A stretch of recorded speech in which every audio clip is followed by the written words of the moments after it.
Assalamualaikum warahmatullahi wabarakatuh. Saya Elin dari Farmasi C 2019 dengan NIM 1904010140 akan memenuhi ujian akhir semester Kimia Analitik Kuantitatif dengan dosen pengampu Ibu Sri Rezeki.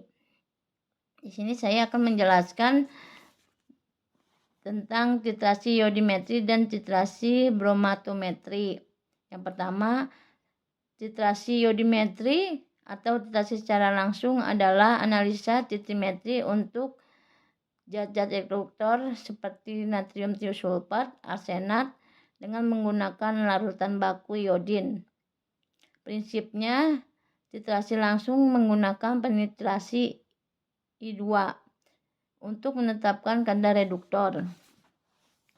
Peniternya iodin, analitnya itu ada arsen, ferrocyanida, sulfida, sulfit, dan tiosulfat.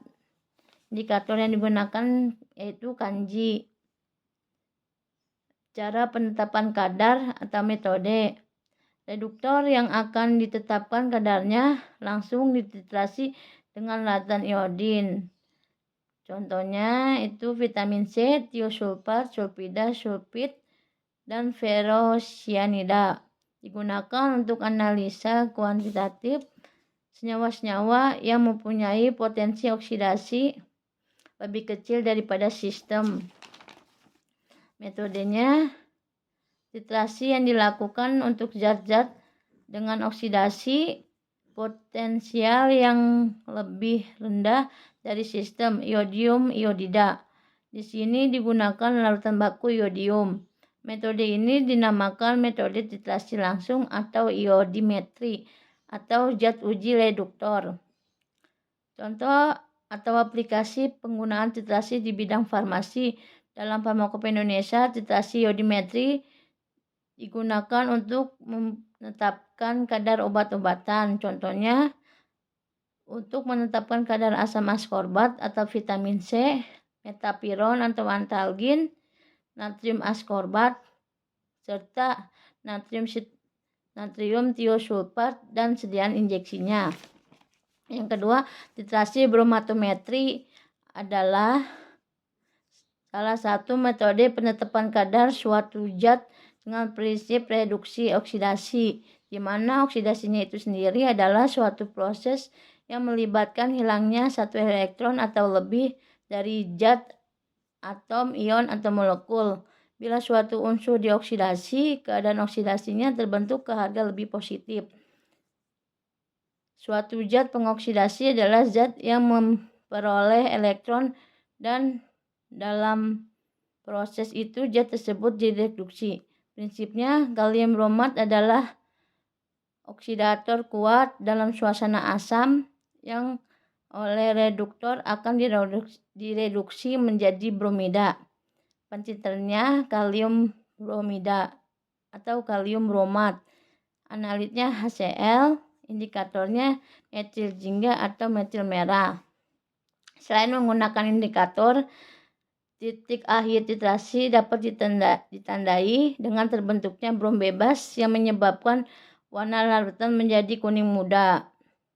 Cara penetapan kadar atau metode itu dengan titrasi langsung, di mana ditimbang 250 mg sulfadiazin dilarutkan dalam HCl 3%, lalu ditambahkan 5 gram kalium bromid dan asam klorida pekat. Nah, setelah itu dititrasi dengan larutan baku kalium bromat 0,1 menggunakan indikator metil merah. Titik akhir titrasi ditandai dengan hilangnya warna merah. Contoh aplikasi penggunaan titrasi di bidang farmasi. Dalam bidang farmasi, metode penetapan kadar dengan titrasi bromatometri sangat penting karena senyawa-senyawa obat atau sediaan farmasi lain, khususnya yang menggunakan atau mengandung senyawa organik aromatis, perlu diketahui kadarnya agar dapat diperoleh mutu dan kualitas dari sediaan farmasi.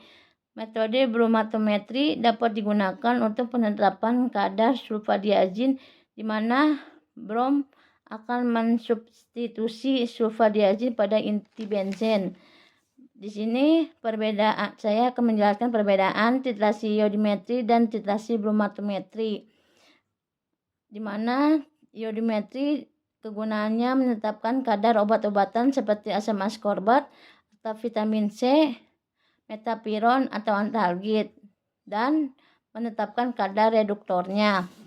Sedangkan titrasi bromatometri kegunaannya menetapkan kadar senyawa obat, khususnya yang mengandung senyawa organik aromatis, dan menetapkan kadar oksidatornya. Larutan baku iodimetri menggunakan larutan iodium. Sedangkan pada titrasi bromatometri, larutan baku menggunakan larutan kalium bromat.